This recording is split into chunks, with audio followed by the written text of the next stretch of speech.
Hello friends, welcome है आप सभी का आपके इस कृष्णा आर्ट्स एजुकेशन चैनल में, जो केवल और केवल बोर्ड एग्ज़ाम की तैयारी करवाने के लिए बनी है।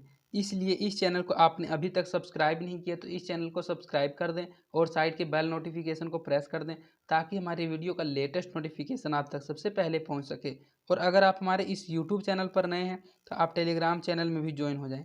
टेलीग्राम चैनल का लिंक डिस्क्रिप्शन में दिया हुआ है, क्योंकि इस चैनल का जो भी स्टडी मटेरियल आपको प्रोवाइड किया जाएगा वो टेलीग्राम चैनल के माध्यम से किया जाएगा। स्टडी मटेरियल में आपको सभी सब्जेक्ट्स का चैप्टर बाय चैप्टर ऑब्जेक्टिव और सब्जेक्टिव क्वेश्चंस का पीडीएफ प्रोवाइड किया जाएगा। इसलिए आप टेलीग्राम चैनल को अवश्य ज्वाइन कर लें। तो चलिए इसमें आगे की ओर बढ़ते हैं। इसमें हम आपको कक्षा 10 का सामाजिक विज्ञान, जो कि सामाजिक विज्ञान का एक भाग है भूगोल जियोग्राफी, उसका चौथा पार्ट परिवहन संचार एवं व्यापार का ऑब्जेक्टिव क्वेश्चंस करवाने वाले हैं। यह वीडियो इस चैप्टर का सेकंड पार्ट है और इसमें हम आपके साथ 36 से लेकर 71 तक के ऑब्जेक्टिव क्वेश्चंस को कवर करने वाले हैं। तो चलिए इसमें आगे की ओर बढ़ते हैं।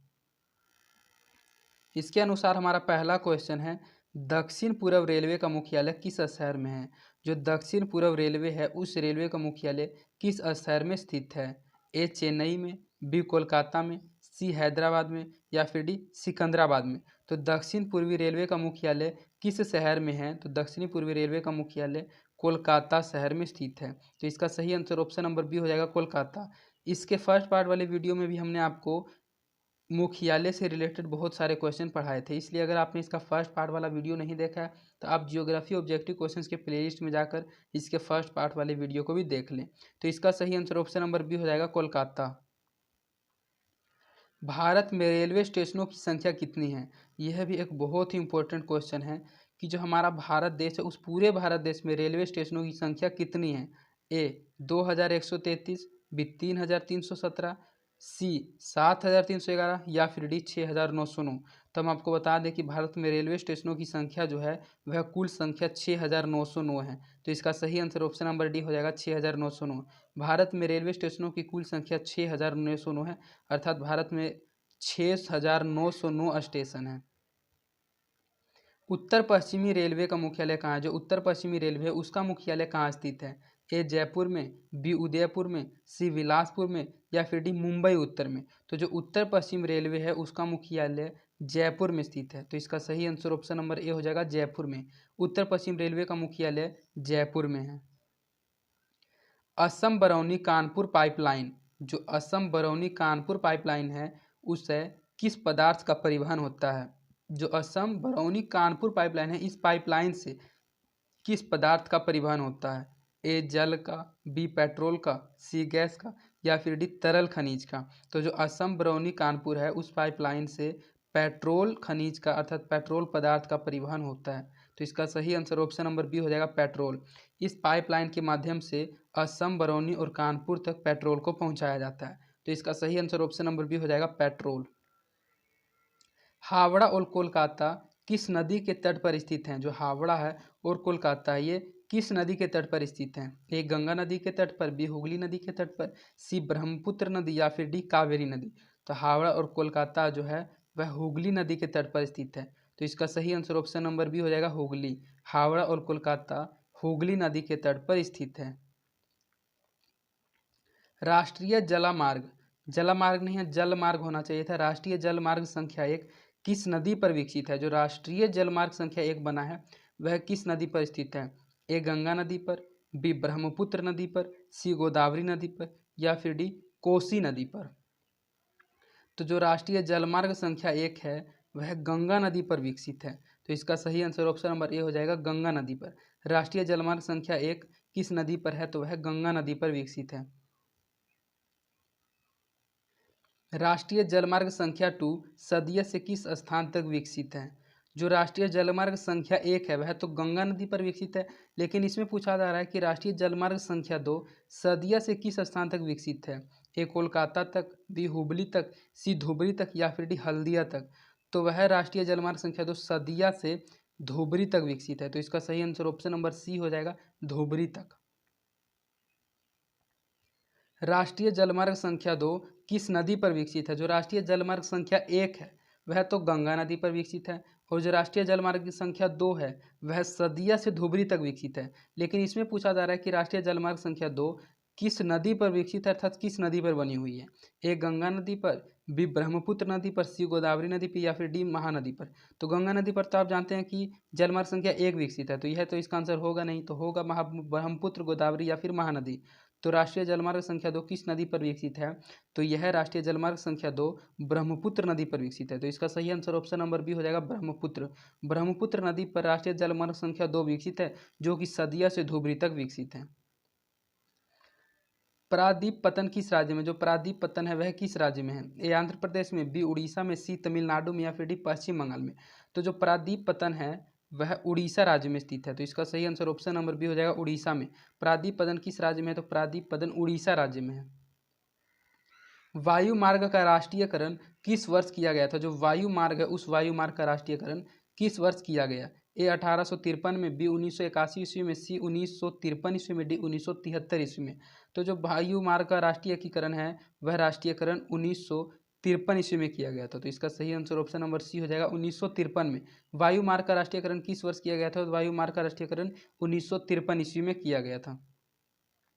किस पतन का नया नाम जवाहरलाल नेहरू पतन रखा गया था? इनमें से ऐसा कौन सा पतन है जिस पतन का नया नाम जवाहरलाल नेहरू पतन रखा गया था? ए दिल्ली पतन का, बी मुंबई पतन का, सी चेन्नई पतन का या फिर डी कोलकाता पतन का। तो जो मुंबई पतन था उसी पतन का एक नया नाम जवाहरलाल नेहरू पतन रखा गया था। तो इसका सही आंसर ऑप्शन नंबर बी हो जाएगा मुंबई। मुंबई पतन का ही नया नाम जवाहरलाल नेहरू पतन रखा गया है। भारत का कितने देशों के साथ द्विपक्षीय विमान सेवा समझौता है? जो भारत देश है उस भारत देश का कितने देशों के साथ द्विपक्षीय विमान सेवा समझौता है? ए 103 देशों के साथ, बी 200 देशों के साथ, सी 180 देशों के साथ या फिर डी 150 देशों के साथ। तो जो भारत का द्विपक्षीय विमान सेवा समझौता है वह 103 देशों के साथ है। तो इसका सही आंसर ऑप्शन नंबर ए हो जाएगा 103 देशों के साथ। भारत का समुद्री तट कितना किलोमीटर लंबा है? जो भारत का समुद्री तट है वह कितना किलोमीटर लंबा है? ए 7511.6 किलोमीटर, बी 7516.6 किलोमीटर, सी 6157.6 किलोमीटर या फिर डी 6616.6 किलोमीटर। तो जो भारत का समुद्री तट है वह पूछा जा रहा है कि भारत का समुद्री तट कितना किलोमीटर लंबा है। तो भारत का समुद्री तट 7516.6 किलोमीटर लंबा है। तो इसका सही आंसर ऑप्शन नंबर बी हो जाएगा 7516.6 किलोमीटर। देश में वृहद पत्तनों की कुल संख्या कितनी है? जो देश में वृहद पत्तन है उस वृहद पत्तनों की कुल संख्या कितनी है? ए 9, बी 5, सी 187 या फिर डी 12। तो देश में वृहद पत्तनों की कुल संख्या 12 है। तो इसका सही आंसर ऑप्शन नंबर डी हो जाएगा 12। देश में वृहद पत्तनों की कुल संख्या 12 है। कांडला पतन किस राज्य में? जो कांडला पतन है वह किस राज्य में है? ए पश्चिम बंगाल में, बी महाराष्ट्र में, सी गुजरात में या फिर डी गोवा में। तो जो कांडला पतन है वह गुजरात राज्य में। तो इसका सही आंसर ऑप्शन नंबर सी हो जाएगा गुजरात में। कांडला पतन किस राज्य में है? तो कांडला पतन गुजरात राज्य में है। नहावेसा पतन, नहाव शेषा, जो नहाव शेषा पतन है, कांडला पतन तो इससे पहले आपने पढ़ा कि गुजरात राज्य में, उसी प्रकार जो नहाव शेषा पतन है वह किस राज्य में बनाया गया है? ए महाराष्ट्र में, बी कर्नाटक में, सी केरल में या फिर डी तमिलनाडु में। तो जो नहाव शेषा पतन है वह महाराष्ट्र राज्य में ही बनाया गया। तो इसका सही आंसर ऑप्शन नंबर ए हो जाएगा महाराष्ट्र में। नहाव शेषा पतन किस राज्य में बनाया गया? तो नहाव शेषा पतन महाराष्ट्र में बनाया गया। ये पतन से रिलेटेड एक ना एक क्वेश्चन आपके एग्जाम में जरूर आएगा, इसलिए इस टाइप के क्वेश्चन को आप जरूर ध्यान में करके रखिएगा। इसी प्रकार देखिए एक क्वेश्चन और है, मार्मगांव पतन, जो मार्मगांव पतन है वह किस राज्य में विकास हुआ है? था यह मार्मगांव पतन किस राज्य में है? ए कर्नाटक में, बी महाराष्ट्र में, सी गोवा में या फिर डी आंध्र प्रदेश में। तो मार्मगांव पतन गोवा राज्य में स्थित है। तो इसका सही आंसर ऑप्शन नंबर सी हो जाएगा गोवा में। मार्मगांव पतन का विकास किस राज्य में हुआ है? तो मार्मगांव पतन का विकास गोवा राज्य में हुआ है। भारत के अंतर्राष्ट्रीय व्यापार के कितने प्रतिशत माल का परिवहन सफर मार्ग से होता है? भारत का ऐसा कितना अंतर्राष्ट्रीय व्यापार है जिसका भारत का अंतर्राष्ट्रीय व्यापार का कितना प्रतिशत माल परिवहन सफर से ही होता है? ए 59%, बी 68%, सी 92% या फिर डी 95%। तो भारत का 95% अंतर्राष्ट्रीय व्यापार परिवहन सफर मार्ग से ही होता है। तो इसका सही आंसर ऑप्शन नंबर डी हो जाएगा 95%। हजीरा विजय पर जगदीश पर, हजीरा विजयपुर जगदीशपुर, यह एक पाइपलाइन का नाम है। तो इसमें पूछा जा रहा है कि हजीरा विजयपुर जगदीशपुर पाइपलाइन से किस पदार्थ का परिवहन किया जाता है। इससे पहले भी आपने एक पाइपलाइन का क्वेश्चन पढ़ा है, उसी से रिलेटेड यह क्वेश्चन भी है कि हजीरा विजयपुर और जगदीशपुर। हम आपको बता दें यहाँ पर लिखा है, लेकिन यहाँ पुरपुर होगा। हजीरा विजयपुर और जगदीशपुर पाइपलाइन से किस पदार्थ का परिवहन किया जाता है। ए जल का, बी पेट्रोल का, सी गैस का, या फिर डी तरल खनिज का। तो हजीरा विजयपुर और जगदीशपुर पाइपलाइन से गैस का परिवहन किया जाता है। तो इसका सही आंसर ऑप्शन नंबर सी हो जाएगा, गैस का। नागपुर सड़क योजना में भारत की सड़कों को कितने वर्गों में बांटा गया। जो नागपुर सड़क योजना है, उस योजना के अंतर्गत भारत की सड़कों को कितने वर्गों में बांट दिया गया है। ए 1 भागों में, बी 2 भागों में, सी 3 भागों में, या फिर डी 4 भागों में। तो नागपुर सड़क योजना के अंतर्गत भारत की सड़कों को 4 वर्गों में बांटा गया। तो इसका सही आंसर ऑप्शन नंबर डी हो जाएगा, 4 वर्गों में। देश में सड़कों की कुल लंबाई कितनी है। जो भारत देश है, उस पूरे भारत देश में सड़कों की कुल लंबाई कितनी है। A 11 lakh kilometre, B 23 lakh kilometre, C 33 lakh kilometre, या फिर डी 43 लाख किलोमीटर। तो जो देश में सड़कों की कुल लंबाई है वह 33 लाख किलोमीटर है। तो इसका सही आंसर ऑप्शन नंबर सी हो जाएगा, 33 लाख किलोमीटर। हमारे भारत देश में सड़कों की कुल लंबाई 33 लाख किलोमीटर है। राष्ट्रीय राजमार्गों की कुल लंबाई देश में कितनी है। राष्ट्रीय राजमार्गों की जो कुल लंबाई है वह देश में कितनी है। ए 6000 किलोमीटर, बी 6500 किलोमीटर, सी 5600 किलोमीटर, या फिर डी 66590 किलोमीटर। तो जो भारत में राष्ट्रीय राजमार्ग है उसकी लंबाई तो अधिक होगी। तो इसका सही आंसर ऑप्शन नंबर डी हो जाएगा, 66590 किलोमीटर। 66590 किलोमीटर राष्ट्रीय राजमार्ग है की कुल लंबाई है। सर्वनिम्न चतुर्भुज महामार्ग की लंबाई कितनी है। जो सर्वनिम्न चतुर्भुज महामार्ग की लंबाई है वह कितनी है। ए 3846 किलोमीटर, बी 5846 किलोमीटर, सी 6586 किलोमीटर, या फिर डी 4568 किलोमीटर। तो जो सर्वनिम्न चतुर्भुज है उस महामार्ग की लंबाई 5846 किलोमीटर है। तो इसका सही आंसर ऑप्शन नंबर बी हो जाएगा, 5846 किलोमीटर सर्वनिम्न चतुर्भुज महामार्ग की लंबाई है।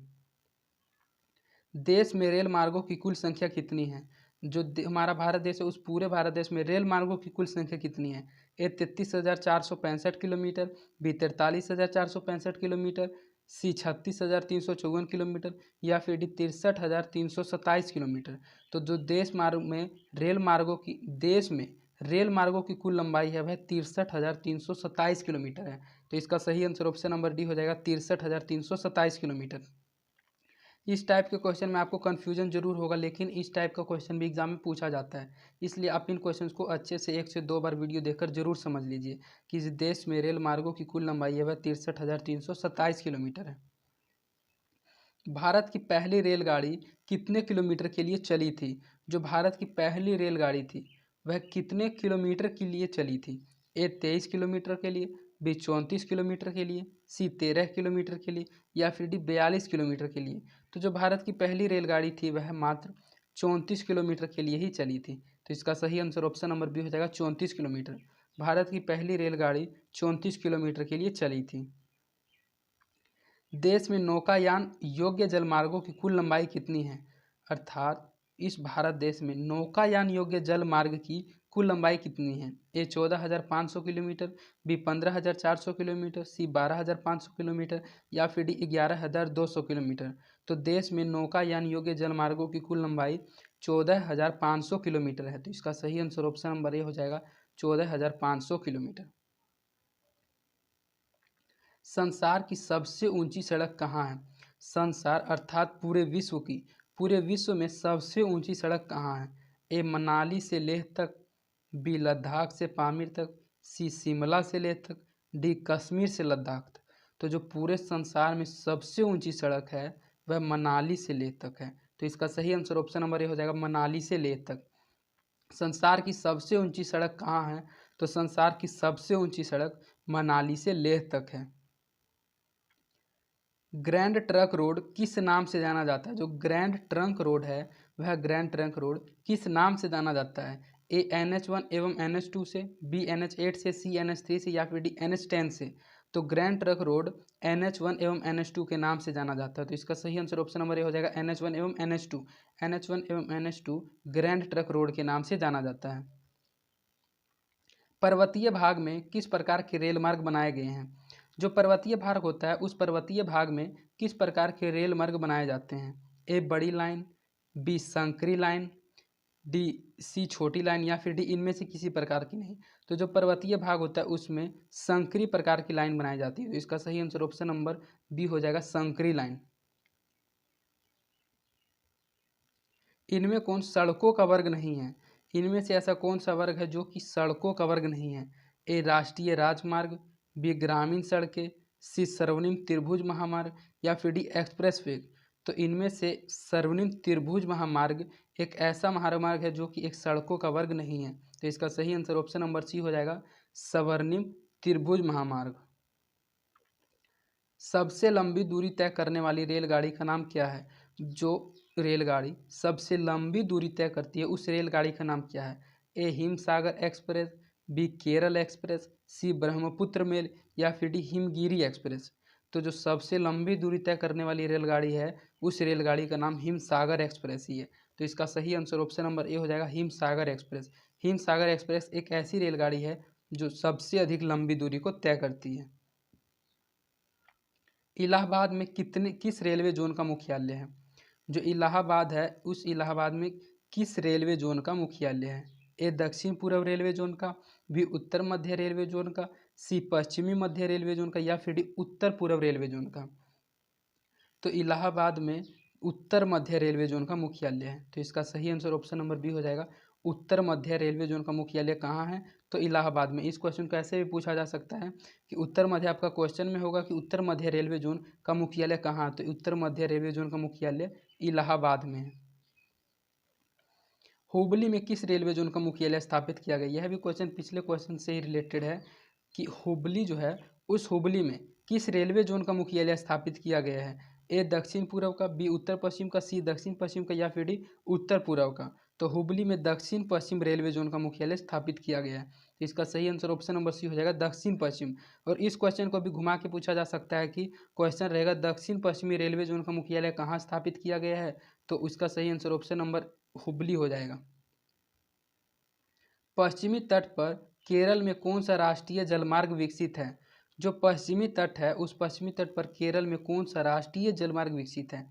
ए राष्ट्रीय जलमार्ग संख्या 1, बी राष्ट्रीय जलमार्ग संख्या 2, सी राष्ट्रीय जलमार्ग संख्या 3 या फिर डी राष्ट्रीय जलमार्ग संख्या 4। तो पश्चिमी तट पर जो केरल में राष्ट्रीय जलमार्ग संख्या है वह है राष्ट्रीय जलमार्ग संख्या 3 पर विकसित है। तो इसका सही आंसर ऑप्शन नंबर सी हो जाएगा राष्ट्रीय जलमार्ग संख्या 3। भारत के पहले समाचार पत्र का नाम क्या है? यह क्वेश्चन बहुत बहुत इंपॉर्टेंट है। यह आपके एग्जाम में जरूर आ सकता है कि जो भारत का पहला समाचार पत्र है उस पहले समाचार पत्र का नाम क्या है? A Bharat gazette, B Bihar gazette, C Bengal gazette या फिर डी माया। तो भारत के पहले समाचार पत्र का नाम बंगाल गजट था। तो इसका सही आंसर ऑप्शन नंबर सी हो जाएगा बंगाल गजट। भारत के पहले समाचार पत्र का नाम क्या है? तो भारत के पहले समाचार पत्र का नाम बंगाल गजट है। निम्नलिखित किन शहरों में मेट्रो रेल सेवाएं दी जा रही है? इनमें से ऐसा कौन सा शहर है जिसमें अभी मेट्रो रेल सेवाएं दी जा रही हैं? ए कोलकाता चेन्नई में, बी दिल्ली मुंबई में, सी कोलकाता दिल्ली में या फिर डी दिल्ली चेन्नई में।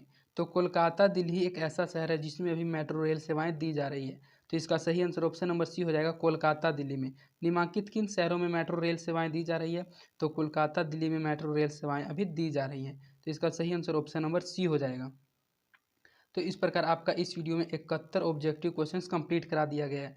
जो क्वेश्चंस बहुत ही कंफ्यूज करने वाले क्वेश्चंस हैं, इसलिए इन क्वेश्चन को आपको एक बार फिर से रिपीट करके देखना होगा। क्योंकि अगर आप इन क्वेश्चन को सिर्फ अच्छे से समझे हुए रहिएगा तो आप इसका जरूर सही आंसर एग्जाम में टिक मार के आइएगा।